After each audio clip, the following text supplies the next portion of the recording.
anything out your norm. Don't do anything out your norm. Like a lot of guys go on the show and they hold their breath and swing as hard as they can to try to knock the guy out in front of them. You know, like you're on the show because of your skill set, because of your body of work. That is what got you on the show. Like, don't go out there and try to do anything for Dana White or Sean Shelby, or just be yourself. And that in itself will get them to want to give you a contract. That in themselves will get them to be impressed by how you perform, you know, because they picked you for a reason, you know, to be on the show for a reason, to showcase your skill set for a reason. So they're looking forward to seeing the skill set that they know you have. If you go out there and try to do something that you normally don't do, you're more susceptible to being knocked out, more susceptible to being submitted, you know. So as long as you're yourself, relax, just realize it's just another opponent, another fight, you'll be fine, you know. Everyone made it worse than it was. Everyone just kept telling me how like eerily quiet it was, and it's a little weird and this, and you can hear a pin drop, and which you can, but from my experience, it just made it feel like it was sparring. And that's what I was gonna hope. Because when you're sparring, you can kind of hear yourself think and like talk to yourself, like, yo, don't do that, don't do this, or there goes that, or there goes this. And in the actual fight, a lot of the times you can't really hear yourself process things.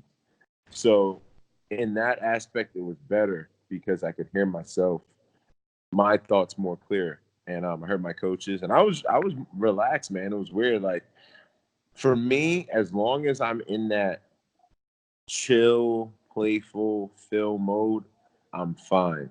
It's as soon as I get out of that mode and I'm acting like I normally am not, then things go wrong, you know.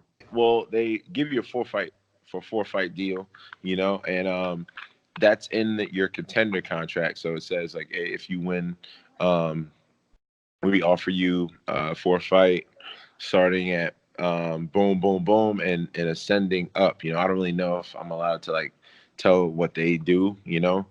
And I haven't even gotten to the UFC really yet, so I ain't trying to really, you know. But the UFC contract they offer is like already a part of your contender contract. So pretty much if you win, they say you'll be offered this contract over uh, 20 months. So it's a good contract, and I feel like it's literally the best way to get into the UFC. Like there's no better way to get into the UFC than the contender, because you're talking the most money you'll make regionally, period, and then you get the biggest check you've ever got for fighting, and then you get a UFC contract. So you don't really have to worry about taking a fight on 3 days' notice to get in, up a weight class. Like, you know what I mean? You get a nice check and a contract. So it's the best case scenario. Philly Fresh MMA is my Instagram, my Twitter, my everything. Follow me on that, and you'll see like an authentic, no facade type of guy, just a genuine guy, man, that's here to win fights, man, and put smiles on people's faces.